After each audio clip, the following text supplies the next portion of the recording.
पिछले क्लास में जो भी पढ़े उससे रिलेटेड। सर एक डाउट था सर। बोलिए सर, वो वेक्टर वाला आपको सेंड नहीं किए थे सर? अच्छा हाँ हाँ सर थोड़ा बता दीजिएगा।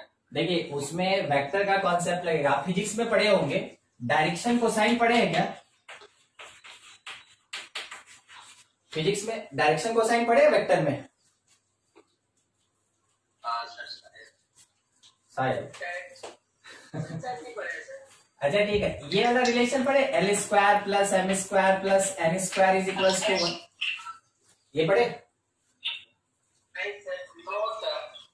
तो वो वेक्टर में होगा, ठीक है। अभी के लिए ना उस क्वेश्चन में जितना रिक्वायरमेंट है बस उतना बता देते हैं, ठीक है। ये डायरेक्शन कोसाइन होता है, जैसे ना डायरेक्शन रेशियो होता है वेक्टर का, वैसे ही डायरेक्शन कोसाइन होता है।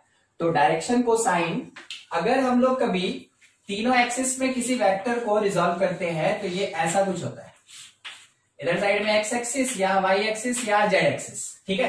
आप अज्यूम कीजिए अगर कोई एक वेक्टर इस तरीके से है, ठीक है, ऐसा कुछ, तो ये क्या करेगा, एक्स के साथ कुछ एंगल बनाएगा, वाई के साथ कुछ एंगल बनाएगा और जेड के साथ एंगल बनाएगा। तो इसमें cos θ1 होता है, θ1 is the angle made by vector with X axis, इसको हम लोग L से रिप्रेजेंट करते हैं। cos θ2, तो θ2 जो होगा वो वेक्टर और y एक्सिस के बीच का एंगल है, इसको स्मॉल m से रिप्रेजेंट करते हैं। cos θ3 जो होता है, ये θ3 ध्यान रखिएगा, θ3 ठीक है, वो वेक्टर और जेड एक्सिस के बीच का एंगल होता है और इसको रिप्रेजेंट करते हैं स्मॉल लेटर के n से, ठीक है। अब यहाँ पे क्योंकि एंगल डायरेक्शन को बताता है और ये कॉस लगा है उसके ऊपर, तो इस पूरे पार्ट को डायरेक्शन यानी थीटा का कोसाइन कहते हैं, वही होता है डायरेक्शन कोसाइन, ठीक है। रिप्रेजेंट करते हैं एल किसके अलोंग एक्स, ये एम अलोंग वाई एक्सिस, ये एन अलोंग जेड एक्सिस। और इसमें क्या रिलेशन मिलता है, अच्छा यूनिट वेक्टर तो पढ़े होंगे, यूनिट वेक्टर, हाँ ठीक। तो देखिएगा एक छोटा सा एग्जांपल है कि अगर कोई एक वेक्टर ए है, ठीक है, कोई एक वेक्टर ए है, लिखा है I cap plus 2j cap plus 3k cap, ऐसा कुछ। तो जब हम लोग इसका यूनिट वेक्टर कैलकुलेट करते हैं तो vector divided by its magnitude ये होता है, ठीक है। तो यहाँ पे जैसे वेक्टर आई कैप है plus 2j cap plus 3k cap, और डिवीजन में मैग्नीट्यूड निकालने का तरीका अपना हुआ करता था ना कि आई जे के का जो भी कोफिशिएंट है स्क्वायर करके ऐड करेंगे, 1 प्लस 4 प्लस 9 14 आएगा। तो इसमें देखिए आई का कोफिशिएंट क्या मिला, 1/√14 आई कैप, फिर 2/√14 जे कैप और 3/√14 के कैप, ठीक है। इसमें से अभी रिप्रेजेंट किए हैं यूनिट वेक्टर को, तो यूनिट वेक्टर में आई कैप जे कैप के कैप का जो कोफिशिएंट होता है, ठीक है, यूनिट वेक्टर में आई कैप जे कैप के कैप का जो कोफिशिएंट होता है, यानी कि 1/√14 2/√14 3/√14, इसको कंबाइंड कहते हैं हम लोग डायरेक्शन कोसाइन, यही है डायरेक्शन कोसाइन। और इसी को रिप्रेजेंट करते हैं जनरल तौर पे LMN से, ठीक है। अगर आप कभी भी L का स्क्वायर प्लस M का स्क्वायर प्लस M का स्क्वायर कीजिएगा तो अपने इस एग्जाम्पल में L का वैल्यू क्या है, 1/√14, उसका स्क्वायर कीजिए 1/14। इस एग्जाम्पल में M का वैल्यू क्या होगा, जो J कैप का कोफिशिएंट है मीन्स 2/√14, उसका स्क्वायर कीजिए तो 4/14। फिर सेम वैसे ही N कौन होगा, जो K कैप का कोफिशिएंट है यानी 3/√14, उसका स्क्वायर कीजिए तो 9/14। देखिए सबको ऐड करके बना रहा, ठीक है। तो हम लोग को मतलब है केवल इस वाले रिजल्ट्स, ठीक है, कि L square plus M square plus N square का वैल्यू कितना होता है 1। अब आपके पास जो मैट्रिक्स दिया था, थोड़ा उस मैट्रिक्स पे चलते हैं। उस मैट्रिक्स में शायद ऐसा लिखा था L1 L2 L3, कॉलम में था कि रो में था रवि? सर कॉलम में ही था। कॉलम में M1 M2 M3, N1 N2 और N3, और इसका क्या निकालना था स्क्वायर, रवि? सर प्रूफ करना है sir, A transpose is equal to I. ठीक, ये वाला जो मैट्रिक्स था ना ये ए था, तो अगर हम इसी का ट्रांसपोज कैलकुलेट करते हैं तो ट्रांसपोज कैसा होगा? फर्स्ट रो जो है कॉलम बन गया L1 M1 N1, सेम वैसे ही L2 M2 N2 और L3 M3 N3।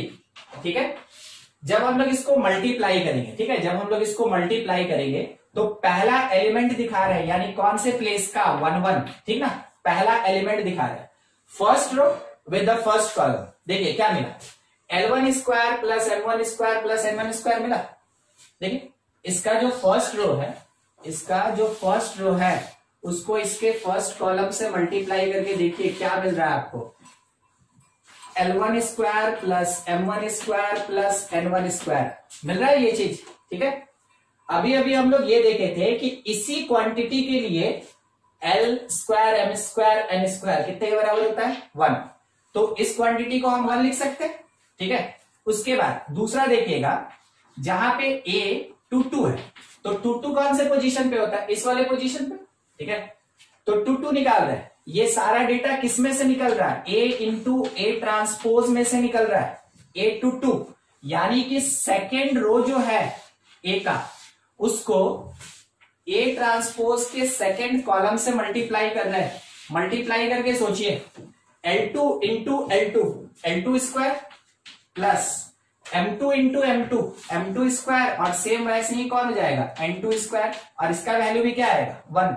ऐसे ही अगर आप A33 देखें, 33 कौन सा पोजीशन होता है? ये पोजीशन। ठीक है, उसमें थर्ड रो थर्ड कॉलम से मल्टीप्लाई होगा। देखिए फिर से रिजल्ट वही मिला, L3 square M3 square N3 square, इसका वैल्यू कितना? 1। अच्छा, ये A11 A22 A33 leading diagonal का एलिमेंट होता है, ये हम लोग पढ़े हुए थे। तो अगर मेरे पास A इंटू A ट्रांसपोज कोई मैट्रिक्स आया तो उसका लीडिंग डायगोनल एलिमेंट यहां पे होगा। ठीक है, और वो 1 1 A11 1 आया, उसके बाद A22 1 आया, A33 1 आया।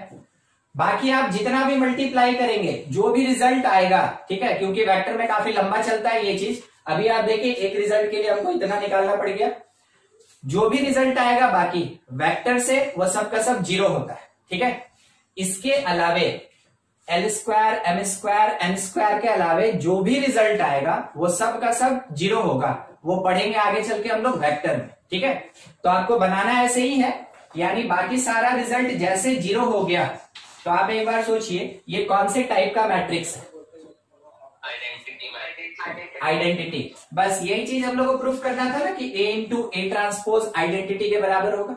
ठीक है, इसमें कोई डाउट किसी का तो पूछ लीजिए, नहीं याद रखिएगा। ठीक ना, ऐसा क्वेश्चन बस एक ही है, उसके अलावा मिलेगा नहीं, कि जब कभी भी L square M square N square sum करेंगे वो 1 के बराबर होगा। L M N क्या होता है? डायरेक्शन कोसाइन होता है किसी वेक्टर का। डायरेक्शन कोसाइन कहने का मतलब क्या हो गया? यूनिट वेक्टर में I cap J cap K cap का जो कोफिशिएंट है वो डायरेक्शन कोसाइंस कहलाता है। ठीक है, अब कौन? उत्कर्ष है? Yes sir. अच्छा ठीक, उत्कर्ष क्वेश्चन एक बार बोलिए फिर हम बताते हैं। या हम केवल क्यूब रूट ऑफ यूनिटी बता दें उससे हो जाएगा? तो थोड़ा हिंट दे दीजिए। ठीक, देखिए कॉम्प्लेक्स का पार्ट है। हाँ, 11th क्लास में कॉम्प्लेक्स नंबर में पढ़े थे। तो कॉम्प्लेक्स नंबर में क्या होता है कि अगर कभी भी मेरे पास ऐसा एक इक्वेशन आ जाए, x square plus x plus 1 is equals to 0। ठीक है, x square plus x plus 1 is equals to 0। इसका आप क्वाड्रेटिक से रूट निकाल के देखिएगा, वो -1 प्लस माइनस √3 I/2 होता है। ठीक है, इस क्वाड्रेटिक का जब आप रूट निकालिएगा तो -1 प्लस माइनस √3 I/2 होता है। ठीक है, अगर कभी भी हमको जरूरत पड़े, ये आया कहां से थोड़ा वो समझ लीजिए, x cube is equals to 1, तो एक्स क्या होगा? 1 का पावर 1/3।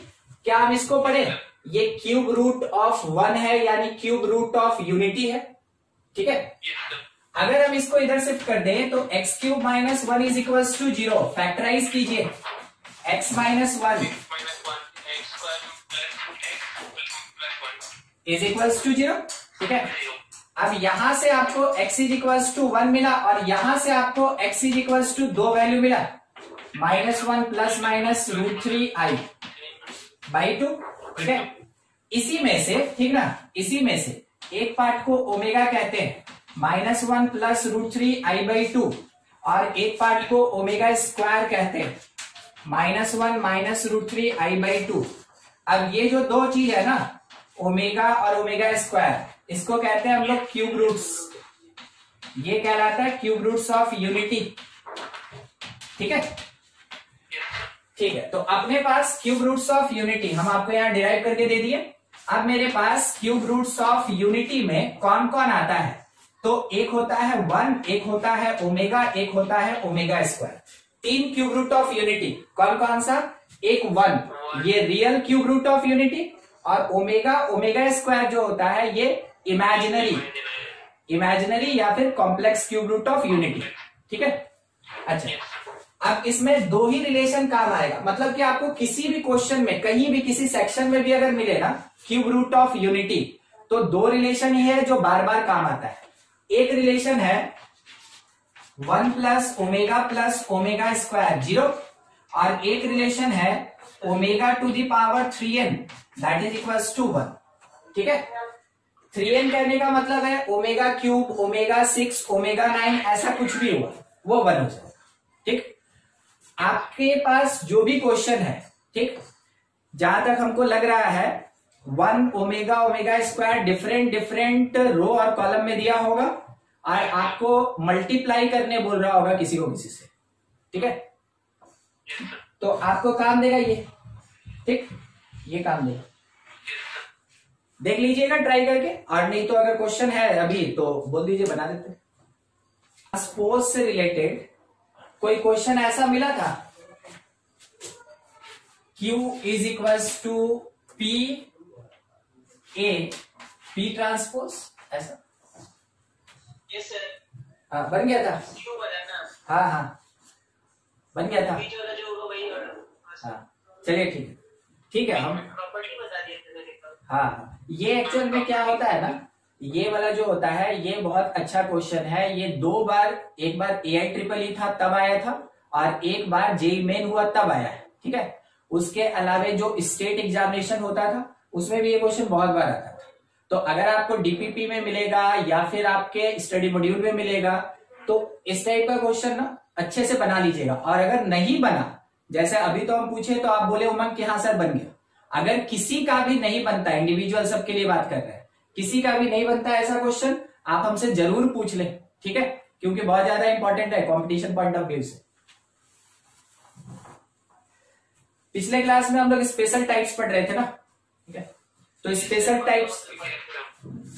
टाइप्स में ऑर्थोगोनल पढ़े थे, हाँ ठीक, वही कंटिन्यू है। हाँ, स्पेशल टाइप्स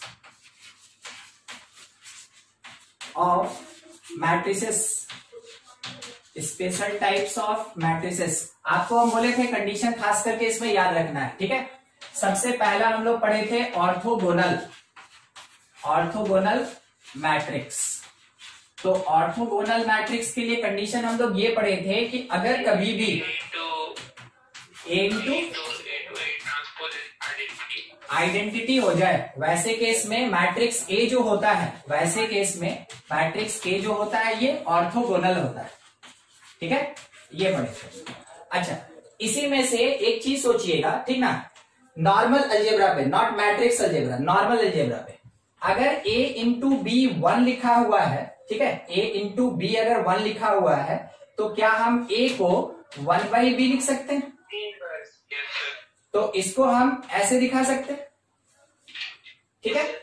अच्छा, अब आइए मैट्रिक्स अलजेब्रा पे, ठीक, आप यहां पे क्या बोलेंगे, आप बोलेंगे b का पावर -1, क्योंकि ये जनरल अलजेब्रा है, यहां आप क्या बोलेंगे, b का पावर -1, ठीक है।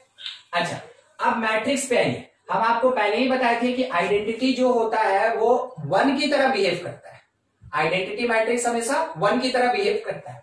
तो यहां पे अगर आप a को इधर भेजते, तो देखिए क्या होगा, if a into A transpose is equals to i, तो क्या हम ये लिख सकते हैं कि A transpose is equals to A⁻⁻1 जैसे ये केस, ठीक है, ऐसा लिखा जा सकता है क्योंकि आइडेंटिटी क्या होता है, 1 की तरह बिहेव करता है। तो जैसे यहां 1 के नीचे B आया तो हम B का पावर -1 लिखें, वैसे यहीं पे आइडेंटिटी के नीचे A आएगा, उधर भेजेंगे तो A का पावर -1 लिखेंगे।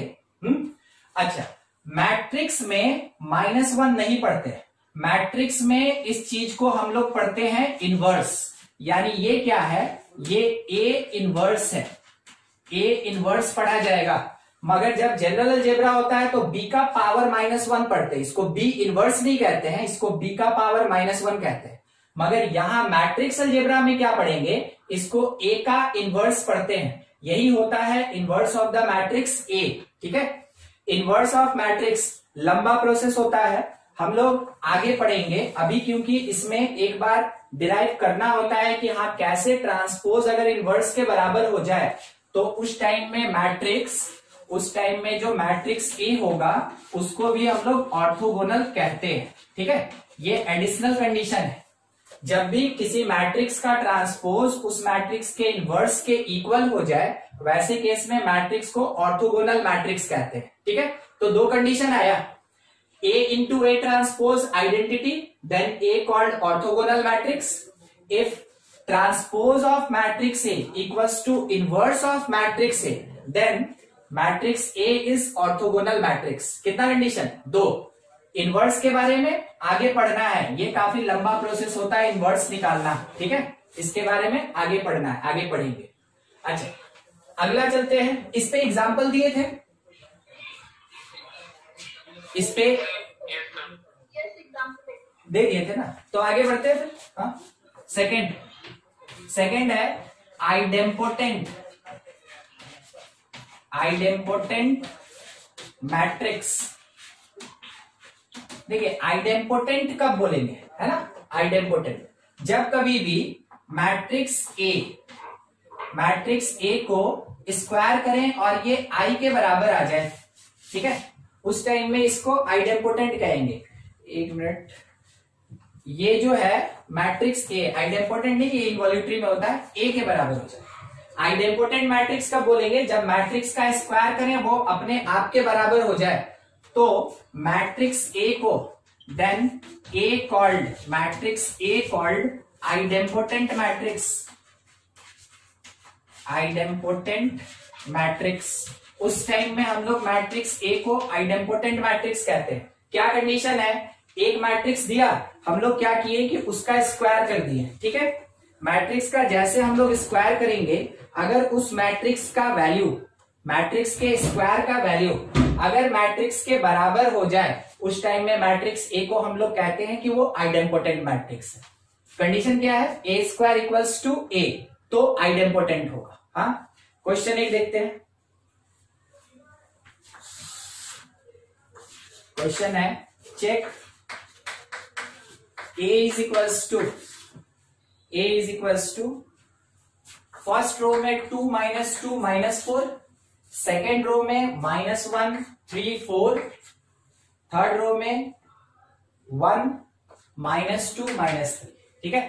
Check A is idempotent or not, idempotent or not, ठीक है, ये हम लोग को चेक करना है। तो देखिए ये जो वर्ड आया आइडेम्पोटेंट, ये क्या कहता है कि कंडीशन हमको क्या चेक करना है, मैट्रिक्स का स्क्वायर करना है, और मैट्रिक्स का स्क्वायर अगर अपने मैट्रिक्स के बराबर हो गया, उस टाइम में हम लोग क्या बोलेंगे कि मैट्रिक्स ए जो है वो आइडेम्पोटेंट मैट्रिक्स है। तो गिवन मैट्रिक्स का स्क्वायर निकालेंगे, ए स्क्वायर, यानी कि मैट्रिक्स को इसी के साथ मल्टीप्लाई किया जाएगा, तो इस मैट्रिक्स का 2 -2 -4 -1 3 4 1 -2 -3 इसी के साथ मल्टीप्लाई हो रहा है, 2 -2 -4 -1 3 4 1 -2 -3।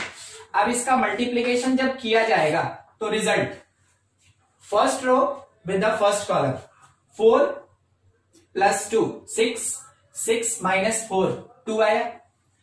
First row with the second column -4 -6 -10 -10 और +8 -2। First row with third column -8, -8, -16, -16 और +12, -4। ठीक है, फिर इसका सेकेंड रो, इसका फर्स्ट कॉलम -2, -3, -5 और +4, -1। इसका सेकेंड रो, इसका सेकेंड कॉलम 2 +9, 11, 11 -4, 7। ठीक है, फिर से एक बार, सेकेंड रो सेकेंड कॉलम 2, 2 +9, 11, 11 और -8, 3 हो जाएगा ना। Second row third column 4 +12, 16, 16 -12, 4। Third row first column 2 +2, 4, 4 -3, 1 होगा। थर्ड रो सेकेंड कॉलम -2, -6, -8, -8 और +6, -2। थर्ड रो थर्ड कॉलम -4 +8, 4, 4 और +9। अच्छा एक बार, -4, -8, -12 और +9, तो -4, -12 और +9, -3। ठीक है, अब एक बार चेक कीजिए, ये हम लोग क्या कैलकुलेट किए, a स्क्वायर। ये a स्क्वायर क्या a के इक्वल है? ठीक है, ये a स्क्वायर क्या a के इक्वल है? तो मेंशन करेंगे कि since matrix a square is equals to a, therefore matrix a कैसा? Idempotent matrix. Idempotent matrix. Matrix का मल्टीप्लीकेशन ना हर जगह यूज में आएगा और आपको ऐसे छोटा छोटा करते चलना है। देखिए, जब हम लोग मैट्रिक्स का मल्टीप्लीकेशन पढ़े थे, काफी लंबा गया था, पूरा बोर्ड भर गया था एक मल्टीप्लीकेशन में। अभी क्या, एक स्टेप के बाद हम लोग सीधा आंसर लिख रहे हैं। आपको धीरे धीरे प्रैक्टिस करना है। मैट्रिक्स का मल्टीप्लीकेशन ऐसा बेसिक चीज है जो आपके बहुत सारे क्वेश्चंस को बनवाएगा। ठीक है, तो जब कभी भी मैट्रिक्स का स्क्वायर करने पे मैट्रिक्स अपने इक्वल रहे, वैसे केस में उस मैट्रिक्स को हम लोग आइडेम्पोटेंट कहते हैं। अच्छा, कोई ये कह सकता है आइडेम्पोटेंट होने के लिए स्क्वायर होना जरूरी है कि नहीं? जरूरी है, क्योंकि अगर a को a से मल्टीप्लाई करेंगे तो इसका कॉलम इसके रो के बराबर होना चाहिए, फर्स्ट का कॉलम सेकंड के रो के इक्वल होना चाहिए। और अगर बाय द वे स्क्वायर नहीं रहेगा तो कभी भी रो कॉलम इक्वल नहीं हो सकता। इस कारण से आइडेम्पोटेंट होने के लिए इसेंशियल कंडीशन क्या है? Matrix must be square matrix. Essential condition, matrix must be square matrix. ठीक है, स्क्वायर मैट्रिक्स। केवल तभी हम लोग ये एक्सपेक्ट कर सकते हैं कि जब चेकिंग किया जाएगा तो वो गिवन मैट्रिक्स आइडेम्पोटेंट होगा कि नहीं होगा। ठीक है, देख लीजिए बोर्ड पे कोई पार्ट ऐसा जो समझने में दिक्कत है। नेक्स्ट है थर्ड नंबर, इनवॉल्यूटरी मैट्रिक्स। देखिए, इनवॉल्यूटरी का कंडीशन क्या होता है कि अगर कभी मैट्रिक्स का स्क्वायर आइडेंटिटी के बराबर हो जाए, ठीक है, मैट्रिक्स का स्क्वायर आइडेंटिटी मैट्रिक्स के बराबर हो जाए, वैसे केस में हम लोग ये कहते हैं कि मैट्रिक्स ए जो है ये इनवॉल्यूटरी होता है। ठीक है, मैट्रिक्स ए इनवॉल्यूटरी। आइडेम्पोटेंट और इनवॉल्यूटरी दोनों का लेफ्ट साइड ए स्क्वायर ही रहता है। आइडेम्पोटेंट में ए के इक्वल होता है और इनवॉल्यूटरी में आई के इक्वल होता है। कंफ्यूजिंग है क्योंकि दोनों आई से स्टार्ट होता है। ठीक है, तो एक ऐसा इनवॉल्यूटरी मैट्रिक्स। अच्छा, अगर हम इसी पार्ट को थोड़ा आगे रिजॉल्व करें तो ए स्क्वायर का मतलब क्या हुआ? ए इंटू ए, और ये किसके इक्वल? आई। ठीक है, आई के इक्वल। अच्छा, क्या आप बता सकते हैं अगर ए को इधर भेज दे तो ए क्या बन जाएगा? ए इनवर्स बन जाएगा। यानी कि अगर कभी मैट्रिक्स अपने इनवर्स के इक्वल हो जाए, मैट्रिक्स अपने इनवर्स के आइडेंटिकल हो जाए, वैसे केस में भी आप ये कह सकते हैं कि मैट्रिक्स ए जो है वो कौन से टाइप का? वो इनवॉल्यूटरी होता है। ठीक है, वो इनवॉल्यूटरी होता है।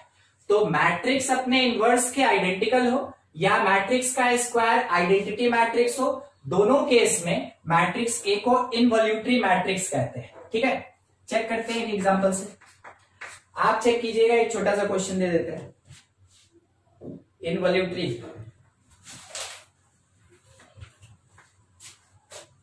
A is equals to -5 -8 0 3 5 0 1 2 -1। ठीक है, देखिए ये सब स्पेशल टाइप का मैट्रिक्स होता है, आप इसका जनरल एग्जांपल खुद से नहीं ले सकते हैं। ठीक है, तो जब कभी भी इससे कोई क्वेश्चन प्रैक्टिस करना हो तो डीपीपी में आपको मिलेगा, मॉड्यूल में भी आपको मिलेगा। ठीक है, वहीं पे मिलेगा, आरडी शर्मा में नहीं मिलेगा।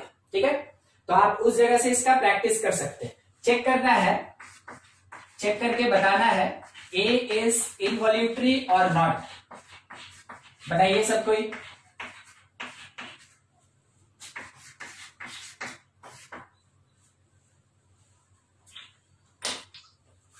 ठीक है, जिसका बन गया ठीक है, जिसका नहीं बना देखते हैं। सबसे पहले निकालना होगा हमको ए स्क्वायर। ए स्क्वायर मतलब क्या, ए इंटू ए, यानी कि ये जो मैट्रिक्स है -5 -8 0, इसी को 3 5 0 1 2 -1 मल्टीप्लाई किया गया इसी के साथ, -5 -8 0 3 5 0 1 2 -1। ठीक है, जो रिजल्ट आएगा यहां पे लिखेंगे हम लोग। देखिए first row with the first column 25 -24। ठीक है, तो 1 1 प्लस 0 1। उसके बाद first row with the second column 40 -40 plus 0 0। फिर first row third column -5 into 0 0 -8 into 0 0 0 into -1 0। फिर उसके बाद second row with the first column -15 plus 15 plus 0 0। Second row second column -24 plus 25 plus 0 1 -24 plus 25। अच्छा, यहां पे सेकेंड रो थर्ड कॉलम 0 0 और ये भी 0। Third row with the first column -5 1 into -5 -5 plus 6 और प्लस 1 -1 -5 प्लस 6 और -1 इंटू 1 -1 मिलके कितना हो गया 0। Third row with the second column -8 plus 10 2 2 और -2 0। थर्ड रो थर्ड कॉलम 0 ये भी 0 और -1 इंटू -1 प्लस 1 किसके इक्वल i, यानी कि हमको क्या मिला a स्क्वायर i के बराबर। इसका मतलब है कि मेरा मैट्रिक्स A जो है वो कौन से टाइप का, वो इनवॉल्यूटरी मैट्रिक्स है, वो इनवॉल्यूटरी मैट्रिक्स है। ठीक है, यही चेकिंग करना था। किसी को समझने में दिक्कत है तो पूछ लीजिए।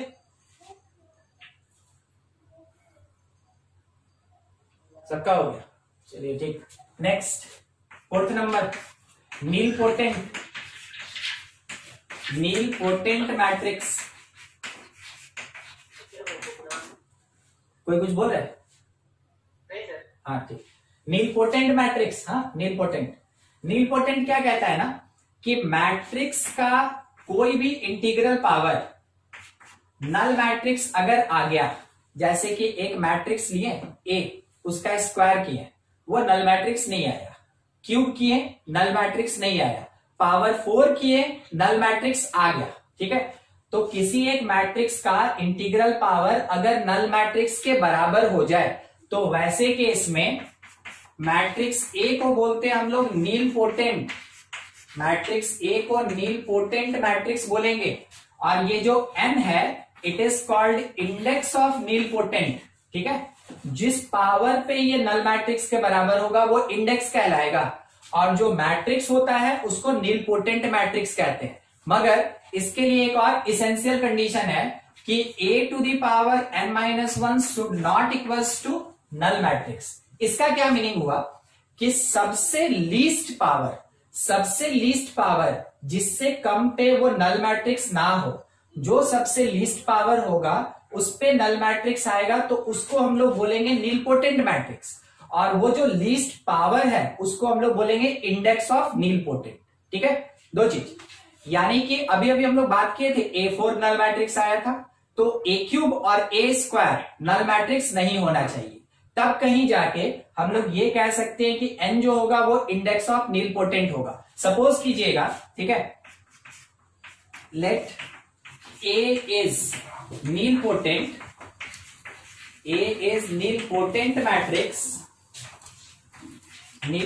मैट्रिक्स ऑफ इंडेक्स 4, देन इसका मीनिंग क्या हुआ? इसका मीनिंग ये हुआ कि a का पावर 4 नल मैट्रिक्स होगा, मगर a का पावर 3 नल मैट्रिक्स के बराबर नहीं होगा। समझे ना आप इसका मीनिंग? अगर ये बोला गया क्वेश्चन में या ऑप्शन में कि मैट्रिक्स A एक नीलपोटेंट मैट्रिक्स है, कितने इंडेक्स का? 4 इंडेक्स का, तो उसका हम लोग 2 कंक्लूजन निकाल सकते हैं। पहला कंक्लूजन ये होगा कि मैट्रिक्स का पावर 4 नल मैट्रिक्स के बराबर होगा, और दूसरा कंक्लूजन ये होगा कि मैट्रिक्स का जो क्यूब होगा, यानी इससे जस्ट 1 यूनिट लेस पावर, वो कभी नल मैट्रिक्स के बराबर नहीं होगा। ठीक है, जब इन दोनों कंडीशन को कोई मैट्रिक्स फुलफिल करता है, तब कहीं जाके हम लोग मैट्रिक्स को बोलते हैं कि वो नीलपोटेंट मैट्रिक्स होगा।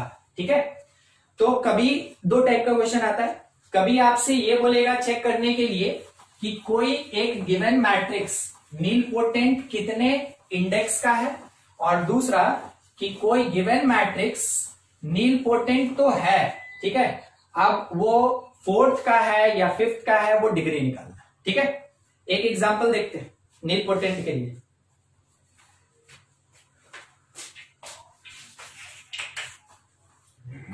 A इक्वल्स टू एक मैट्रिक्स ए दिया है, इसमें A B B square minus A square minus A B, ठीक है, बोला ये गया। Then it is nilpotent, it is nilpotent, बता दिया आपको कि ये नीलपोटेंट है, नीलपोटेंट ऑफ इंडेक्स। ऑप्शन में हमने दिया हुआ है 2, सेकेंड है 3, थर्ड है 4 और फोर्थ है 16। हाँ, ऐसा। तो हम लोग क्या करेंगे, जो ए दिया तो पहले हम लोग 2 चेक करेंगे, अगर 2 नहीं होगा तो 3 नहीं हुआ तो 4, अगर ये तीनों नहीं हुआ तो ऑब्वियस सी बात है 16 होगा। तो ठीक है, चेक करते हैं। मैट्रिक्स का स्क्वायर निकाले सबसे पहले पावर 2 के लिए, तो मैट्रिक्स का स्क्वायर मतलब कि यही matrix A B B square minus A square minus A B अपने आप के साथ मल्टीप्लाई हो रहा है, A B B square minus A square minus A, ठीक है, मल्टीप्लाई करते हैं first row with the first column, A square B square और फिर minus A square B square. अच्छा, first row second column A B cube A B cube और यहां पे minus A B cube, second row first column minus A cube B और ये इसके साथ मल्टीप्लाई हुआ, फिर देखिए plus A cube B, second row second column minus A square B square और ये दोनों मल्टीप्लाई हुआ plus A square B square. क्या आपको हर एक प्लेस पे 0 आता हुआ दिख रहा है? देखिए चेक कीजिए, ये कट गया, ये कट गया, कट गया, कट गया, 0 आ गया। इसका मतलब हम ये लिख सकते हैं कि ए स्क्वायर जो है वो नल मैट्रिक्स आया, ए स्क्वायर कैसा, एक नल मैट्रिक्स आया। तो नल मैट्रिक्स कितने पावर पे आया, 2। तो आप ये कह सकते हैं कि ए जो निकला वो तो नीलपोटेंट है, नीलपोटेंट मैट्रिक्स, ए जो है वो नीलपोटेंट मैट्रिक्स है और कितने इंडेक्स का है, तो इसका जो इंडेक्स आएगा वो 2 आएगा, ठीक है, नीलपोटेंट और कितने इंडेक्स का, 2। क्या आप ये बता सकते हैं कि ए का पावर 1 जो है वो नल मैट्रिक्स है कि नल नहीं है? नहीं है। वो तो ऊपर में क्वेश्चन में दिया ही है, ठीक है, कि वो नल मैट्रिक्स नहीं है, यानी कि ए एन नल मैट्रिक्स और A to the power n minus 1 not equals to null matrix, क्योंकि इन दोनों कंडीशन को फुलफिल कर गया, इस कारण से आप बोलेंगे कि ये मैट्रिक्स कैसा निकला, नीलपोटेंट मैट्रिक्स निकला। ठीक है, कोई दिक्कत इसमें समझने में? देखिए कोई डाउट है तो पूछ लीजिए।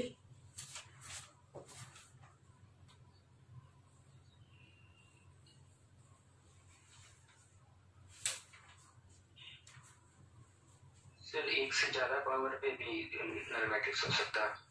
वो अगर एक बार 0 हो गया, जैसे ना कि अगर ए स्क्वायर 0 हो गया, ठीक है, तो फिर उसके बाद आप कितना भी पावर बढ़ाइएगा वो रहेगा नल मैट्रिक्स ही, ठीक। तो जितने मिनिमम यानी लीस्ट पावर पे वो 0 हो जाए यानी नल हो जाए, उसी लीस्ट पावर को इंडेक्स बोलेंगे। उसके बाद अगर किसी पावर पे 0 होता है उसको इंडेक्स नहीं बोलेंगे। ठीक है, yes, sir. हाँ। एक question,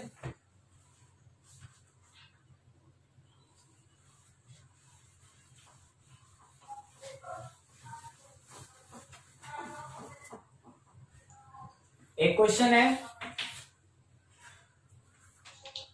which of the following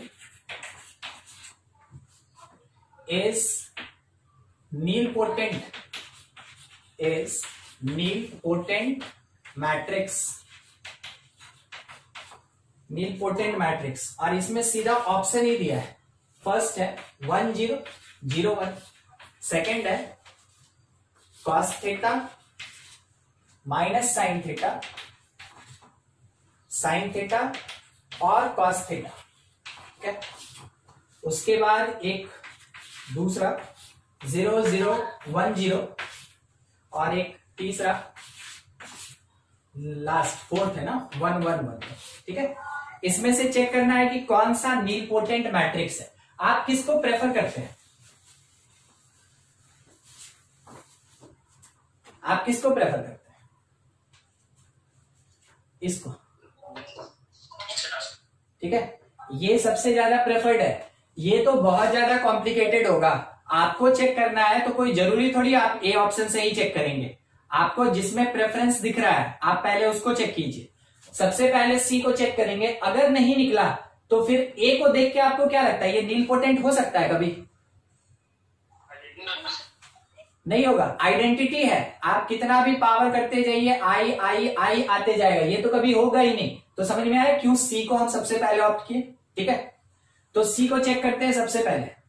ये आपका तरीका हो सकता है, आप किसी को भी चेक करना है कीजिए, मगर जैसा है ना देखने का नजरिया है कि हाँ मेरे क्वेश्चन में पूछा और हमको ये पता ही नहीं है कि किसको हम चेक करें। करना तो हमको चारों को होगा। अगर एक मेरा सबसे प्रेफर्ड पार्ट हो तो हमेशा ध्यान रखिएगा जिसमें ज्यादा 0 होता है उसके लिए नीलपोटेंट में हमेशा प्रेफरेंस दीजिएगा। ठीक है, क्योंकि लाना तो हमको 0 है, तो जितना ज्यादा 0 है वो उतना ज्यादा प्रेफर्ड होगा। ठीक है, चेक करते हैं सी को। सी के लिए इसी के साथ मल्टीप्लाई किए, मतलब क्या, हम पावर 2 के लिए सबसे पहले चेक कर रहे हैं। स्टार्टिंग तो यहीं से करना होगा। ठीक है, तो जब हम पावर 2 के लिए चेक किए, first row first column 0 0, first row second column 0, second row first column 0, second row second column 0, मिल गया। बस पावर 2 करने के साथ हमको है ना नीलपोटेंट मिल गया। और आप इसको क्या बोलेगा, इसको नल मैट्रिक्स बोल सकते हैं? नहीं बोल सकते। ठीक है, तो पावर 2 पे नल मैट्रिक्स, मगर पावर 1 पे नल मैट्रिक्स नहीं है। इस कारण से ये जो सी ऑप्शन है यही मेरा सही हो गया। सिंगल करेक्ट है तो काम खत्म। अगर मल्टीपल करेक्ट होगा तो आपको इसको भी चेक करना होगा, इसको भी चेक करना होगा। एक बार ओरली चेक करते हैं। फर्स्ट रो को फर्स्ट कॉलम से मल्टीप्लाई कीजिए 2, देखिए 2 आया मतलब खत्म। ठीक है, अब तो करना ही नहीं है।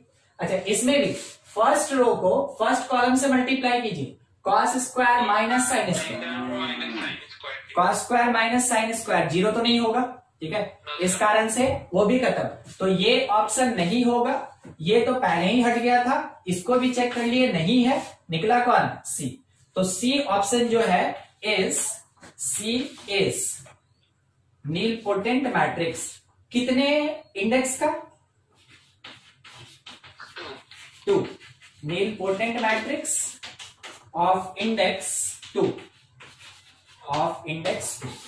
ठीक है, समझ में आया कैसे करना है नीलपोटेंट को डील? ठीक है,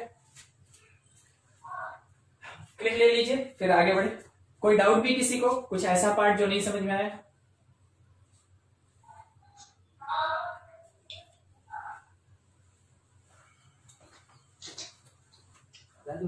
देखना कोई घर कोई बात होती है,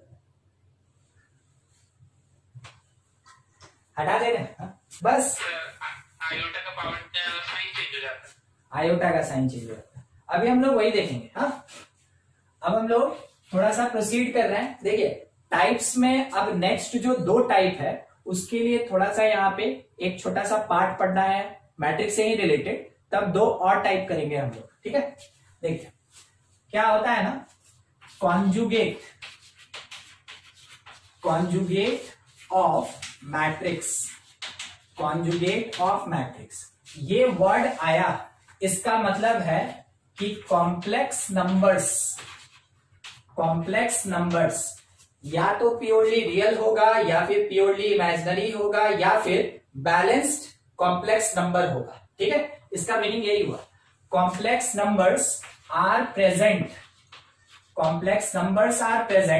एज एलिमेंट ऑफ मैट्रिक्स, ठीक है। मान लीजिए जैसे कि अगर कोई एक मैट्रिक्स ए दिया, किसी भी ऑर्डर का दिया, इसको ऑर्डर से कोई मतलब नहीं होता है, ये किसी भी ऑर्डर का हो सकता है, 2 - i, 3 + i, 2, और यहां पे लिखा हुआ है 5i, ठीक है। अगर इस a का कॉन्जुगेट निकालना है तो a के बार से रिप्रेजेंट करेंगे, मैट्रिक्स a के ऊपर बार, इसका मतलब हो गया कि कॉन्जुगेट ऑफ मैट्रिक्स a, और उसके लिए क्या करेंगे ना कि हर एक एलिमेंट पे कॉन्जुगेट अप्लाई करेंगे, मैट्रिक्स के हर एक एलिमेंट पे कॉन्जुगेट अप्लाई करेंगे। तो 2 - i का कॉन्जुगेट, 3 + i का कॉन्जुगेट, 2 का कॉन्जुगेट और 5i का कॉन्जुगेट, हर एक एलिमेंट का कॉन्जुगेट निकालेंगे। और कॉन्जुगेट का क्या कहना है कि अगर कभी आयोटा प्रेजेंट होगा तो आयोटा का साइन चेंज हो जाएगा, और चेंज हमेशा प्लस और माइनस में ही होता है, उसके अलावा और किसी टर्म में नहीं होता है। तो 2 - i बन जाएगा 2 + i। देखिए 2 रियल है, इसमें कोई चेंज नहीं, आयोटा इमेजिनरी है तो माइनस से प्लस हो गया, 3 + i, 3 - i हो जाएगा 2, क्योंकि रियल है, इसमें तो इमेजिनरी है ही नहीं, कोई साइन चेंज नहीं, 2 का 2 हो जाएगा। 5i, बोलिए क्या होगा, -5, ठीक है। तो ये मिल गया हम लोग को मैट्रिक्स का कॉन्जुगेट, ठीक है, मैट्रिक्स का कॉन्जुगेट। अब इसी में नेक्स्ट टर्म है कॉन्जुगेट ट्रांसपोज ऑफ मैट्रिक्स। दोनों चीज अलग अलग पढ़ ली है हम लोग, कॉन्जुगेट भी पढ़े हैं, ट्रांसपोज भी पढ़े हैं। अब क्या करना है, दोनों को मिला देना है, ठीक है। तो सबसे पहला चीज ध्यान रखिएगा कि मैट्रिक्स का कॉन्जुगेट करके ट्रांसपोज करें या फिर मैट्रिक्स का ट्रांसपोज करके कॉन्जुगेट निकालें, दोनों केस में रिप्रेजेंट करते हैं थीटा लिख के, ठीक है। ए के पावर में यहां पे थीटा लिखा जाता है, और थीटा का मीनिंग क्या होता है, कॉन्जुगेट ट्रांसपोज या फिर ट्रांसपोज कॉन्जुगेट, दोनों एक ही चीज है, ठीक है। और रिप्रेजेंट करेंगे कैसे, ए थीटा से। अब इसी में मान लीजिए जैसे कि एक क्वेश्चन ऐसा दिया गया कि मैट्रिक्स ए है 3 - 2i, 2 + i, 4i, 6 - i, 2i, 7 + 3i, -2 - i, ऐसा, ठीक है। अच्छा, इस a का हमको क्या कैलकुलेट करना है, थीटा। क्वेश्चन में पूछा गया ए थीटा कितना होगा, यानी क्वेश्चन इन शॉर्ट हमसे क्या पूछा कि मैट्रिक्स ए का कॉन्जुगेट ट्रांसपोज कितना होगा, ठीक है। आप दोनों में से किसी भी प्रोसेस को पहले कर सकते हैं, यानी कि आप पहले इसका कॉन्जुगेट निकाल लें और बाद में ट्रांसपोज करें। तो कॉन्जुगेट जब निकालेंगे तो ये क्या बनेगा, ये बन जाएगा 3, ये क्या होगा 2i, ये क्या आएगा 2 - i, -4i, ये हो जाएगा 6 + i, रियल होने के कारण नो चेंज, इमेजिनरी होने के कारण completely change, 2 + 3i becomes 7 - 3i, 7 - 3, -2 - i, ये क्या बनेगा -2 + i। देखिए कॉन्जुगेट अप्लाई हो गया, हर एक जगह जहां भी आयोटा था वहां का साइन चेंज कर दिया गया, ठीक है, प्लस माइनस में बदल गया, माइनस प्लस में बदल गया। अब हमको क्या करना है कि इस कॉन्जुगेट का ट्रांसपोज निकालना है। तो जब हम इसका ट्रांसपोज निकालेंगे तो जो फर्स्ट रो है, ठीक है, फर्स्ट रो वो फर्स्ट कॉलम बनेगा, तो 3 2i 2 - i, second row second column बनेगा -4i, 6 प्लस आई और 2, और थर्ड रो जो है वो थर्ड कॉलम -i, 7 - 3i और -2 प्लस आई। देखिए अभी अभी हम लोग दो प्रोसेस किए हैं, पहले कॉन्जुगेट निकाले फिर ट्रांसपोज किए, तो हमको क्या मिला, कॉन्जुगेट का ट्रांसपोज। और इसी पार्ट को हम लोग किससे रिप्रेजेंट करते हैं, ए थीटा से रिप्रेजेंट करते हैं। ठीक है, तो किसी को कोई दिक्कत है कि कॉन्जुगेट कैसे करते हैं, या फिर कॉन्जुगेट ट्रांसपोज या ए थीटा का मीनिंग क्या होता है, ऐसा कुछ भी रिलेटेड कोई दिक्कत किसी को? हाँ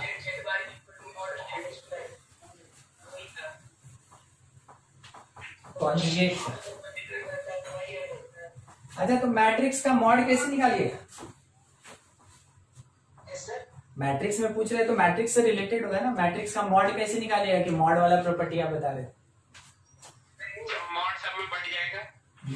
नहीं बटेगा मॉड अभी नहीं, मॉड आएगा डिटरमिनेंट में, और उसको मॉड नहीं बोलेंगे, उस टाइम में देखने में वैसे ही रहेगा पैरेलल लाइन, मगर उसको हम लोग बोलेंगे क्या ना, उसको हम लोग बोलेंगे डिटरमिनेंट। ठीक है, चलिए ठीक, देखिए इसका कुछ प्रॉपर्टीज है,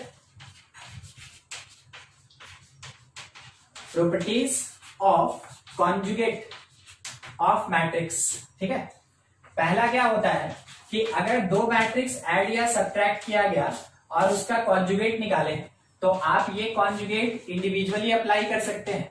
प्रॉपर्टीज ऑफ कॉन्जुगेट में आप ये भी पढ़े हैं कॉम्प्लेक्स नंबर में, मैट्रिक्स में भी आप ये अप्लाई कर सकते हैं। ठीक है, दूसरा एक और पार्ट कि अगर एक मैट्रिक्स को दूसरे से मल्टीप्लाई करके ओवरऑल कॉन्जुगेट निकाले, इसका क्या मीनिंग हुआ, मैट्रिक्स ए को बी से पहले मल्टीप्लाई किए और मल्टीप्लाई करने के बाद उसका कॉन्जुगेट कैलकुलेट किए, या फिर मैट्रिक्स का इंडिविजुअल कॉन्जुगेट निकाल के और उसको उसी ऑर्डर में मल्टीप्लाई किए, ए बी जो है ए बी ही रहेगा, इंडिविजुअल कॉन्जुगेट हो गया, रिजल्ट कैसा रहेगा, सेम।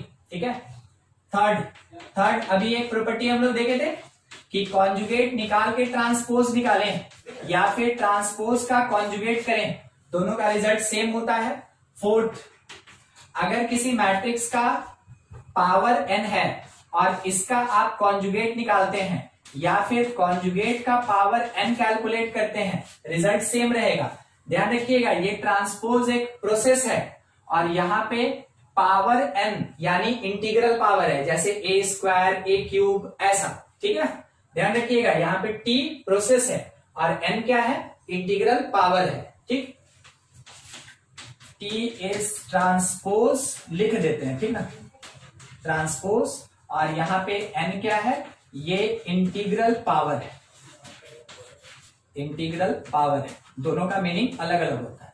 अच्छा तीसरा चीज एक और, नेक्स्ट फिफ्थ नंबर पे देखिए, अगर मैट्रिक्स को किसी कांस्टेंट से मल्टीप्लाई करते हैं और इसका अगर हम कॉन्जुगेट निकाल रहे हैं, ठीक है, तो k इंटू ए कॉन्जुगेट के बराबर होगा। क्या आप यहां से कंक्लूजन हमको बता सकते हैं कि k कौन से टाइप का नंबर होगा, रियल नंबर होगा।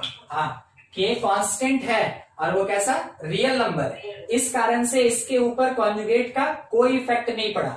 तो बाय द वे अगर किसी एक रियल नंबर से मैट्रिक्स को मल्टीप्लाई करके कॉन्जुगेट निकालें या फिर मैट्रिक्स का कॉन्जुगेट निकालने के बाद रियल नंबर से मल्टीप्लाई करें, रिजल्ट सेम रहेगा। तो ये हो गया प्रॉपर्टीज ऑफ कॉन्जुगेट। ठीक है, ज्यादा यूज नहीं है इसका, मगर बाय द वे कभी अगर आया तो खास करके ज्यादा जरूरी कौन कौन सा है, एक ये। ठीक है, ये दो चीज काफी ज्यादा जरूरी है इसमें से। हाँ, वैसे इसका प्रॉपर्टीज नहीं आता। नेक्स्ट देखिए, अभी आपको जो बता रहे थे वो थीटा वाला, उसी के बारे में थोड़ा डिस्कशन, कुछ उसका properties of conjugate transpose.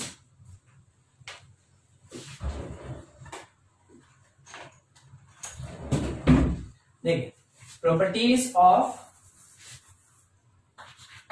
Conjugate transpose.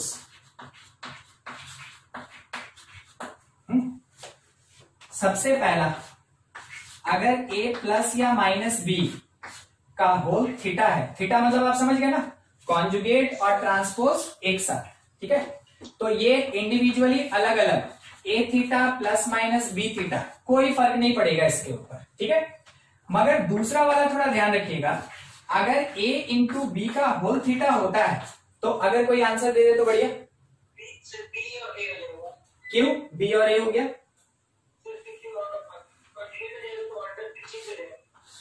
नहीं, आपको जब हम ट्रांसपोज पढ़ा रहे थे तो ट्रांसपोज में एक बात बोले थे ना कि अगर किसी प्रोसेस में ट्रांसपोज आया तो उस टाइम में जो a इंटू बी है वो हमेशा चेंज हो जाएगा b इंटू ए में, यानी रिवर्स डायरेक्शन में, ठीक है।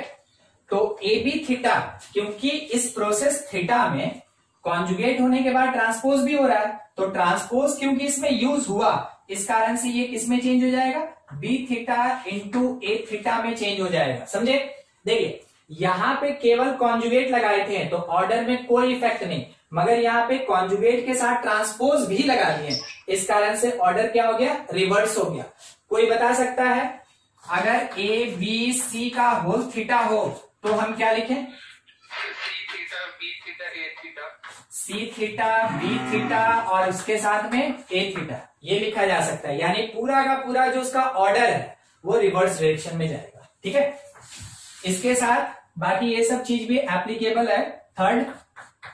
थर्ड ये कि अगर हम लोग ए थीटा का पावर n करें या फिर ए टू द पावर n का थीटा कैलकुलेट करें, ये दोनों क्या होता है, सेम होता है, ठीक है, एकदम सेम है। इसके अलावा लास्ट वाला ये भी, किसी कांस्टेंट से मैट्रिक्स को मल्टीप्लाई करके और अगर हम लोग उसका कॉन्जुगेट ट्रांसपोज करते हैं तो कांस्टेंट को बाहर निकाल दिए। अगर हम कांस्टेंट को बाहर निकाल लें तो कांस्टेंट के ऊपर थीटा का कोई इफेक्ट नहीं, कांस्टेंट के ऊपर ना तो ट्रांसपोज लगेगा और ना ही उसके ऊपर कॉन्जुगेट लगेगा। क्यों कॉन्जुगेट नहीं लगेगा? क्योंकि कांस्टेंट को हम कैसा लेके चल रहे हैं, रियल नंबर लेके चल रहे हैं, ठीक है।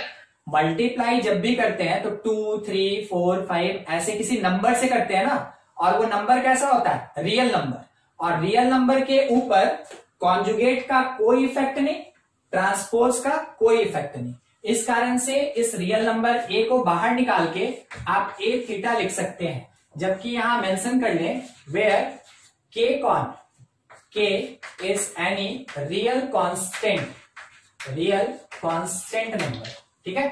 तो ये इसका प्रॉपर्टी होता है जब कभी भी हम लोग कॉन्जुगेट ट्रांसपोज निकालते हैं। एक क्वेश्चन दे रहे हैं, आप उसका कॉन्जुगेट ट्रांसपोज कैलकुलेट करेंगे, ठीक है। Matrix A is equals to 2 3i minus 3i 5 2i minus i 2i 7, ठीक। करना क्या आपको, फाइंड ए थीटा कितना होगा, सॉल्व कीजिए। और किसी को डाउट है इस प्रॉपर्टीज में से तो बताइएगा, प्रॉपर्टीज याद रखिएगा, ठीक ना, कभी क्वेश्चन के बीच में अच्छा आंसर कैसा आया, कुछ ए के नोटेशन में कुछ आंसर आया, ए के नोटेशन में कुछ आंसर आया नहीं, ठीक, देखिए माइनस। अच्छा एक काम करते हैं, ए थीटा डायरेक्ट निकाल दें, किसी को कोई दिक्कत नहीं है, डायरेक्ट कैलकुलेट। देखिए हम लोग क्या करेंगे कि जो फर्स्ट रो है उसको कॉलम बनाएंगे और उसके साथ इमेजिनरी का साइन चेंज करते चलेंगे। तो 2, अच्छा देख लेते हैं, माइनस है, ठीक है। उसके बाद सेकेंड रो जो है इसको सेकेंड कॉलम बनाएंगे, साइन चेंज करेंगे आयोटा का, 3i 5 माइनस प्लस 2i जो है वो माइनस 2i में चेंज हो जाएगा। थर्ड रो जब थर्ड कॉलम बन जाएगा, ठीक है, थीटा के कारण माइनस i किस में, i 2i किस में, माइनस 2i, और 7 पे तो कोई इफेक्ट ही नहीं पड़ेगा, ठीक है। अब एक बार देखिएगा, इसमें यहां जो प्लस था ये प्लस है, माइनस माइनस रहेगा, ठीक है। उसके साथ में i minus i minus i, ये वाला चीज जो है 2i और 2i किसमें बदल गया, माइनस 2i। तो केवल इसी के कारण है ना, केवल इसी के कारण हम इसको नहीं लिख सकते हैं कि a के टर्म में कुछ आया, मगर सोचिएगा, ठीक है, हम लगभग अरेंज किए थे क्योंकि हम सोच के आपको क्वेश्चन दिए थे, हम लगभग अरेंज किए थे, बस एक जगह मेरा मिस्टेक हो गया जिसके कारण कि हम जैसा आंसर सोच रहे थे वैसा नहीं आया। ठीक है, इतना सबका आया ना, इतना ठीक है। हम एक छोटा सा चेंज कर रहे हैं क्वेश्चन में। देखिए अगर ये -2i होता, अगर वो -2i होता, देख रहे हैं, तो क्या होता कि ये जो कॉलम है ये रो बनेगा ना, तो -1 ये +2 और ये 7, एक बार चेक कीजिए तो क्या a थीटा a के बराबर है? ठीक है, देखिए तो बस यही, बाकी जगह हम मेंटेन कर दिए थे, इस जगह पे ना उतना ध्यान नहीं रहा, सोच के दे रहे थे, अदरवाइज हम लाना चाह रहे थे कुछ ऐसा ही। ठीक है, तो आप क्या कीजिए ना कि आप चेंज कर ही लीजिए, अपने क्वेश्चन में चेंज कर लीजिए ताकि आपको दिखे कि हाँ किस टाइप का आंसर आ रहा है। और इस जगह पे फिर क्या हो जाएगा, ए थीटा जो है वो ए के इक्वल हो जाएगा। ठीक है, तो आपके पास क्वेश्चन ऐसा रहेगा, बड़ा क्वेश्चन दिया रहेगा, मगर आपके पास जो ऑप्शन अवेलेबल रहेगा वो ए के टर्म में रहेगा। ठीक है, आप जैसे डीपीपी बना रहे होंगे तो जहां तक उम्मीद है लेवल 2 और लेवल 3 में आपको ऐसा जो इंटरचेंज करने वाला पार्ट है ना, बहुत सारे क्वेश्चन और ऑप्शंस में मिलेगा। ठीक है, कल शायद हमसे प्रतीक पूछ रहे थे ना, प्रतीक है? Yes sir. हाँ, उसी में से पूछ रहे थे ना, एक ऐसा ही क्वेश्चन था। Yes sir, 79। हाँ 79, ठीक आप बोल। तो वैसे टाइप का आपको मिल सकता है। तो जो भी रिजल्ट आया उसको कोशिश कीजिएगा जब कभी भी वैसा ऑप्शन दिया रहता है कि हम जनरल तरीके से उसको रिप्रेजेंट करते हैं। ठीक है, इसमें किसी को कोई दिक्कत है? चलिए आगे बढ़ते हैं। ठीक है, वही टाइप्स में कंटिन्यू, हम लोग कितने टाइप्स तक पहुंचे? 4 ऑर्थोगोनल पढ़े थे, आइडेम्पोटेंट पढ़े, इनवॉल्यूटरी, नीलपोटेंट, 4। 5वां नंबर फिफ्थ है हर्मिशन मैट्रिक्स। हर्मिशन मैट्रिक्स देखिए यहां पे ध्यान रखिएगा, TIAN है ना कि TION है। ठीक है, इसको हर्मिशन बोलते हैं, अदरवाइज कभी कभार किसी के मुंह से सुनने को मिलेगा आपको हर्मिटियन। ठीक है, दोनों एक ही चीज है, नाम चाहे कुछ भी रहे। ठीक, हर्मिटियन या हर्मिशन दोनों एक ही चीज है, एक ही कंडीशन को फुलफिल करेगा। अब इसका कहना क्या है, आप अपने दिमाग में पूरा सेट करके चलिएगा कि जैसे सिमेट्रिक होता था वैसे ही ये होता है। ठीक है, तो इसके कहने का मतलब क्या है कि एक मैट्रिक्स होगा और वो मैट्रिक्स स्क्वायर मैट्रिक्स होगा। ठीक है, वो मैट्रिक्स स्क्वायर मैट्रिक्स होगा, इसका लीडिंग डायगोनल एलिमेंट रियल होगा, लीडिंग डायगोनल एलिमेंट रियल होगा, समथिंग कुछ ABC।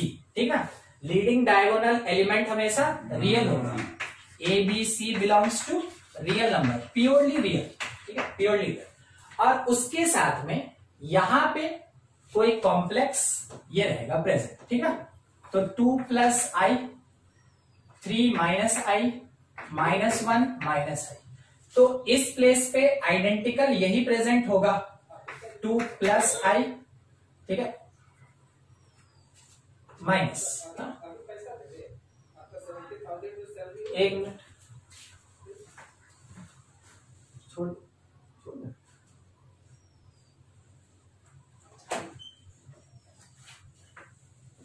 देखिएगा 2 - i, यहाँ पे 3 + i और इस प्लेस पे -1 + i। ठीक है, अच्छा आप इसमें कुछ इफेक्ट देख रहे हैं, कोई चेंज देख रहे हैं? देखिए क्या हो रहा है, यहां का कॉन्जुगेट यहां प्रेजेंट, यहां का कॉन्जुगेट यहां प्रेजेंट, यहां का कॉन्जुगेट यहां प्रेजेंट है। ठीक है, इस जगह पे सबका सब क्या है, रियल है। तो अगर हम लोग ए थीटा निकालें, ध्यान रखिएगा ए थीटा निकाल रहे हैं, अगर ए थीटा निकाले तो इस ए पे तो कोई इफेक्ट नहीं, मगर 2 + i क्या बन जाएगा, 2 - i। सही है, बोलिए, देख लीजिए क्या निकाल रहे हैं। आप गलती कर गए, देखिए सुनिएगा, ध्यान से समझिएगा, ए थीटा का मतलब क्या होगा, ट्रांसपोज भी निकाल रहे हैं और साथ ही साथ कॉन्जुगेट भी निकाल रहे हैं।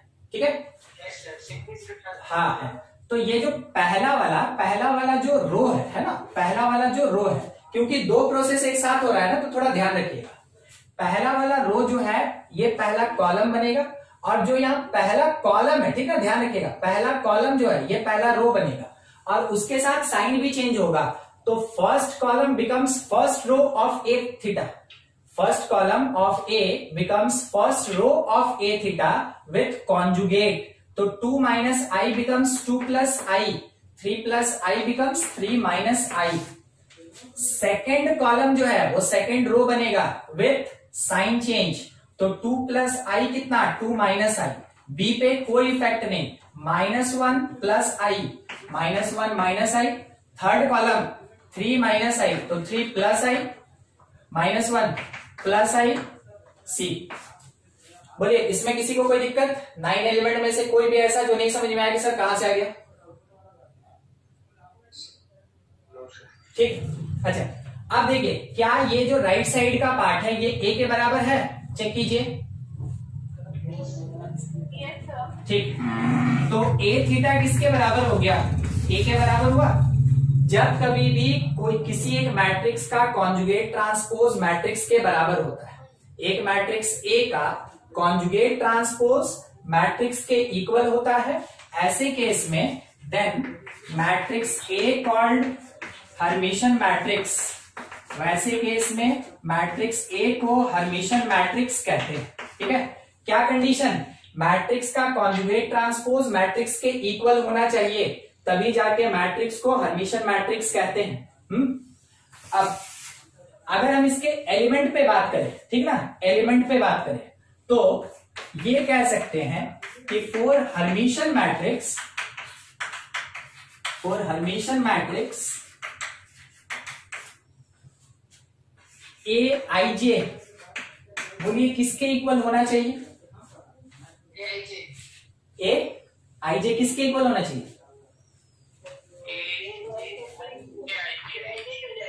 अच्छा ठीक है, देखते हैं, सुनिएगा सुनिएगा। ट्रांसपोज किए तो आई जे किस में बदल गया? जे आई। ट्रांसपोज किए तो आई जे बदल गया जे आई में, और बाद में कॉन्जुगेट भी तो किए। ठीक है, ठीक है, तो ए आई जे किस में बदलेगा? ए जे आई के कॉन्जुगेट में। आई जे जे आई हो गया तो इसका मतलब ट्रांसपोज हुआ और उसके साथ कॉन्जुगेट भी तो लग रहा है, तब ना जाके ए थीटा आएगा। समझ में आ रहा है बात? बोलिए किसी को दिक्कत है इसमें? किसी को कोई दिक्कत? ठीक, ट्रांसपोज हुआ तो आई जे जे आई में बदल गया और कॉन्जुगेट का साइन लगा दिए। तो अगर कभी भी एलिमेंट इस तरीके से रिलेटेड होता है दो मैट्रिक्स का, यानी कि एक मैट्रिक्स का ए आई जे अगर कॉन्जुगेट ऑफ ए जे आई के इक्वल होता है, वैसे केस में मैट्रिक्स ए को हम लोग क्या बोलते हैं? हर्मिटियन मैट्रिक्स बोलते हैं। ठीक है, हर्मिटियन मैट्रिक्स या हर्मिशन मैट्रिक्स कहते हैं।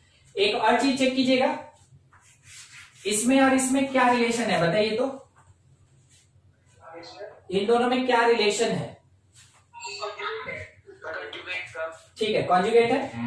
अब देखिए ये कौन सा प्लेस है? ये 1 2, ये कौन सा? ये 2 1, 1 2 2 1, 1 2 2 1 एक दूसरे के कॉन्जुगेट के बराबर है। तो इसी को देखिएगा, हम ये लिख सकते हैं इसके लिए कि A12 जो है, A12 that is equals to A21 conjugate. यही वाला चीज यहां लिखा हुआ है। ठीक है, हाँ, तो ये जब कभी भी मैट्रिक्स अपने कॉन्जुगेट ट्रांसपोज के बराबर हो जाए तो मैट्रिक्स को हम लोग क्या बोलेंगे? Hermitian matrix. और हर्मिशन मैट्रिक्स में उसका जो एलिमेंट होगा ए आई जे, वो हमेशा किसके इक्वल हो जाएगा? ए जे आई के कॉन्जुगेट के इक्वल होता है। तो इसेंशियल कंडीशन क्या है कि इन हर्मिशन मैट्रिक्स, इन हर्मिशन मैट्रिक्स ध्यान रखिएगा, मेन तक में ये नहीं है। हम आपको पहले ही बता दिए थे, जो भी अभी पढ़ा रहे हैं जेई मेन तक के सिलेबस में ये नहीं है। ठीक है, ये एडवांस में ही है केवल। इन हर्मिशन मैट्रिक्स हम लोग ये कह सकते हैं, पहला कंडीशन कि मैट्रिक्स अपने कॉन्जुगेट ट्रांसपोज के बराबर, दूसरा कंडीशन मैट्रिक्स का एलिमेंट जो होगा वो मैट्रिक्स के जे आई कॉन्जुगेट के बराबर, और तीसरा कंडीशन हम लोग ये कह सकते हैं कि लीडिंग डायगोनल लीडिंग डायगोनल या major diagonal, leading diagonal element must be क्या होना चाहिए, must be real number, must be real number. जब ये तीन कंडीशन फुलफिल हो गया, इसका मतलब है कि मैट्रिक्स कौन से टाइप का, हर्मिशन मैट्रिक्स होता है। ठीक है, हर्मिशन बिल्कुल किसकी तरह बिहेव करता है, जैसे सिमेट्रिक मैट्रिक्स बिहेव किया करता था वैसे ही हर्मिशन मैट्रिक्स भी बिहेव करता है। कोई डाउट इसमें समझने में? एक क्वेश्चन है, B is equals to 2 3i a x 5 2 minus I 3 y 7। Find x y a क्या क्या होगा if B is Hermitian matrix, if B is Hermitian matrix, अगर B हर्मिशन मैट्रिक्स है तब फाइंड कीजिए।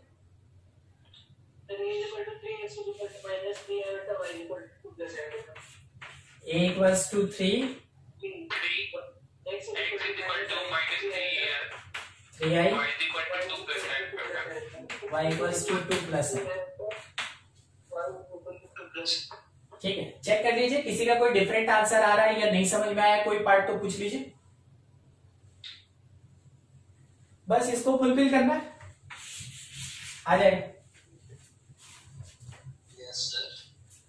ये इसके कॉन्जुगेट के बराबर, ये वाला इसके कॉन्जुगेट के बराबर, तो रियल है तो कॉन्जुगेट होगा कहां, तो दोनों बराबर।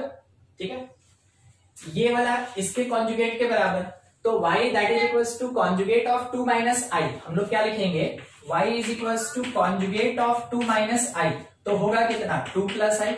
हम लोग लिखेंगे a is equals to conjugate of 3, क्योंकि ये ना 1 3 है तो ये 3 1 होगा और इस पे कोई इफेक्ट नहीं 3। उसके बाद x जो है, x कौन से प्लेस पे 2 1, तो 1 2 के कॉन्जुगेट के बराबर होगा 3i का कॉन्जुगेट, तो कितना होता है -3i होता है। ठीक है,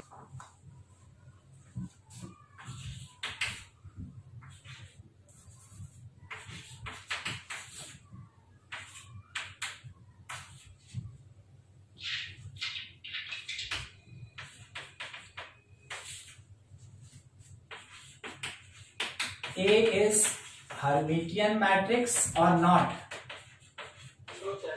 क्यों?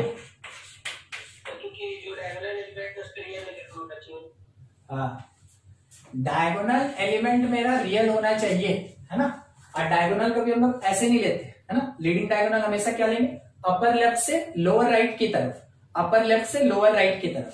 तो हम इसमें एक ही कॉज देंगे कि since leading diagonal element, since leading diagonal element not real, hence इस कारण से it is not Hermitian matrix, इस कारण से ये हर्मिशन मैट्रिक्स नहीं है। समझ में आ गया? ठीक है, चलिए अगला देखते हैं, skew Hermitian. Skew Hermitian matrix, जैसे स्क्यू सिमेट्रिक होता था वैसे ही स्क्यू हर्मिशन मैट्रिक्स भी होता है। ठीक है, अच्छा कंडीशन क्या क्या लग सकता है, सीधा लिखते चलते हैं। सबसे पहला चीज कि मैट्रिक्स जो होगा वो नेगेटिव ऑफ ए थीटा के बराबर होना चाहिए। ठीक है, हर्मिशन में क्या था, वो ए थीटा के इक्वल था। स्क्यू में क्या होता है, matrix negative of A theta के इक्वल होगा। ए थीटा का मतलब क्या होता है, कॉन्जुगेट ट्रांसपोज। दूसरा, एलिमेंट में बात करें तो ए आई जे को सोच के बताइए किसके इक्वल होना चाहिए,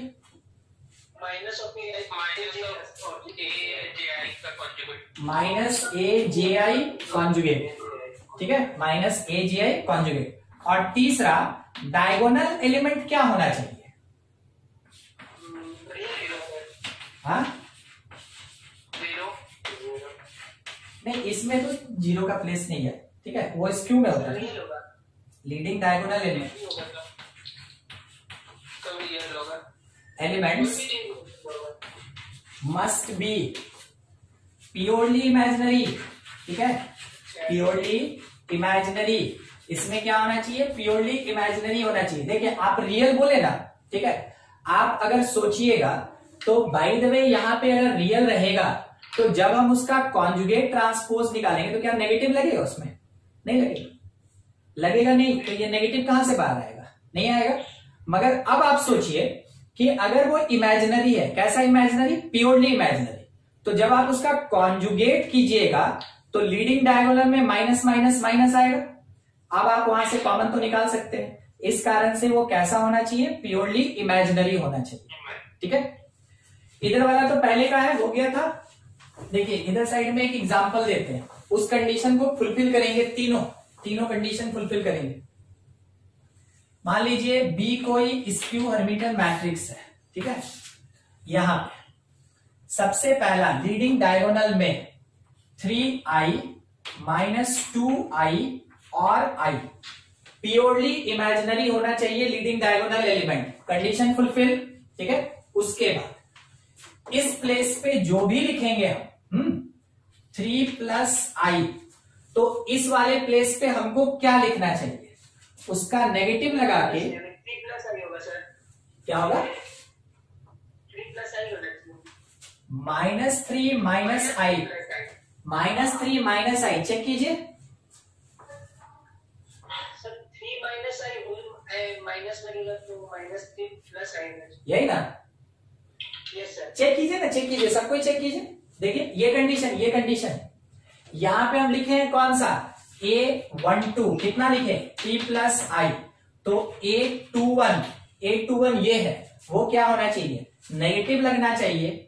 ठीक है, ऐसा होना चाहिए 1 2 और इसका कॉन्जुगेट होना चाहिए। तो सबसे पहले आप इसको निकालिए। ठीक है ना, नेगेटिव लगा के A12 का कॉन्जुगेट कितना आया? 3 - i, और उस पे माइनस लगा दिए तो कितना आया? -3 + i। किसी को दिक्कत है? -3 + i। ठीक, इस प्लेस पे हम लिखे 2 + i, यहां बोलिए क्या होगा? यहां 3 1 -2 + i, -2 + i। ठीक, यहां पे लिखे -1 - i, सोच के बताइए यहां क्या होगा? 1 + i, 1 - i। ठीक, देखिए जो नहीं कर पा रहे हैं, आपको अभी तरीका बताया हम, चेक कर लीजिए। देखिए फिर से, ये कौन सा प्लेस है? इट इज 2 3, 8 2 3 कितना लिखा? -1 - i, तो 832 अगर हम कैलकुलेट करते हैं ना, तो नेगेटिव ऑफ 23 का कॉन्जुगेट, नेगेटिव ऑफ 823 का कॉन्जुगेट, तो अगर आप माइनस लगाएं 23 का कॉन्जुगेट क्या होगा? -1 + i, ये ना होगा 23 का कॉन्जुगेट -1 + i, क्योंकि आयोटा का साइन चेंज होगा, बाकी तो चेंज होगा नहीं। अब जब आप इस पे माइनस लगाइएगा तो ये 1 - i हुआ। ठीक है, 1 - i, यहां क्या आएगा? 1 - i। हाँ बोलिए, किसी टर्म में कोई दिक्कत समझने में?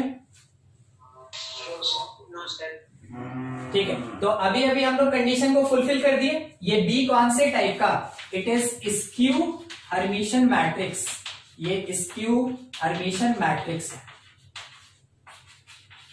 समझ में आ गया? स्क्यू हर्मिटियन मैट्रिक्स क्या क्या?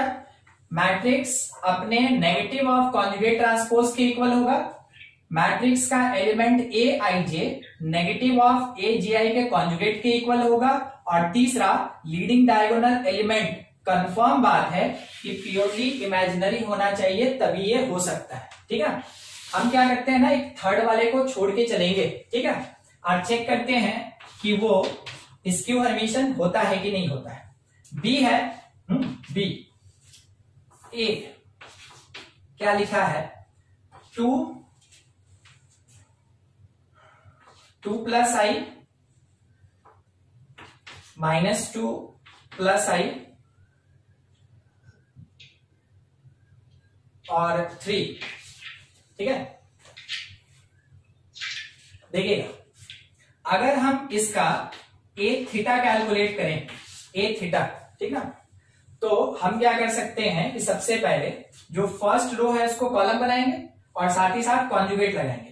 तो 2 और 2 माइनस आई का कॉन्जुगेट कितना हो गया, 2 माइनस आई, 2 प्लस आई का conjugate 2 minus I, -2 plus i और 3 सेकेंड कॉलम बनेगा, इसका कॉन्जुगेट क्या होगा, -2 माइनस आई और 3, यही ना। अच्छा, अगर हम लोग इन दोनों को रिलेट करना चाहें तो बताइए कौन से कंडीशन से हम रिलेट कर सकते हैं।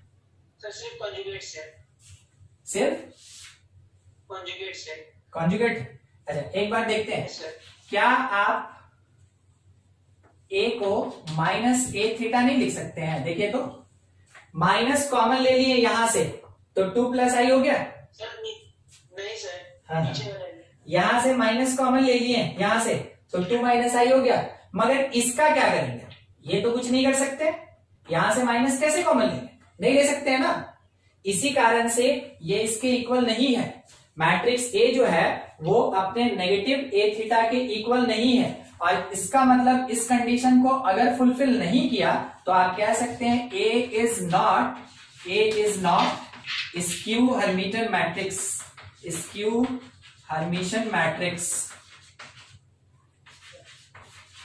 बोलिए कोई ऐसा पॉइंट जो आपको नहीं समझ में आया, कब स्क्यू हर्मिटियन नहीं होगा, कब होगा, ठीक है, क्या क्या कंडीशन फुलफिल करता है वो सारा चीज। स्क्रीनशॉट ले लीजिए, कोई डाउट है तो पूछ लीजिए।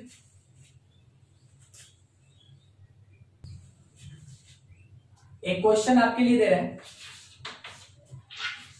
a equals to 3 -2 plus i 5/5 -2i 3 2 plus i और 3i, ठीक है, ऐसा है। हाँ? आपको फाइंड क्या करना है, find a plus A theta, आपको ये कैलकुलेट करना है, a प्लस ए थीटा, ठीक है, पढ़ाइए। अच्छा ठीक है, देखिए चेक करते हैं, ए थीटा निकालते हैं पहले।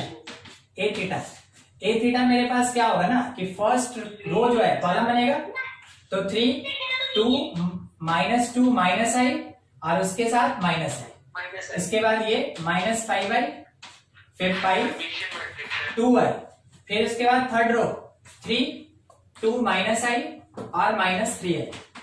अब हम क्या बोले थे कि a के साथ ए थीटा को ऐड करने के लिए बोले थे, तो अगर ऐड करेंगे तो 3 + 3 6 हो गया, माइनस ये और ये ऐड होगा तो कितना आ गया, -7 नहीं -2 और -4i, ये और ये ऐड होगा तो 3 + i, उसके बाद 5i और ये वाला -2 -i तो कितना हो गया, -2 और +4i, फिर 5 5 10, इसको इसके साथ ऐड कीजिए तो देखिए 2 -i और -2i, 2 - 3i, ये 3 और -i तो 3 -i, 2 + i और 2i, ठीक ना, 2 का 2 रह गया, रियल है, 1 + 2i 3i, 2 + 3i, यहां से 3i और -3i कितना हो गया 0।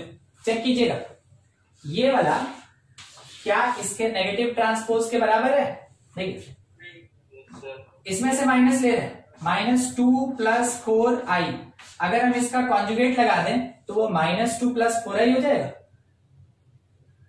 हाँ ये तो हो गए, -2 + 4i, ठीक है।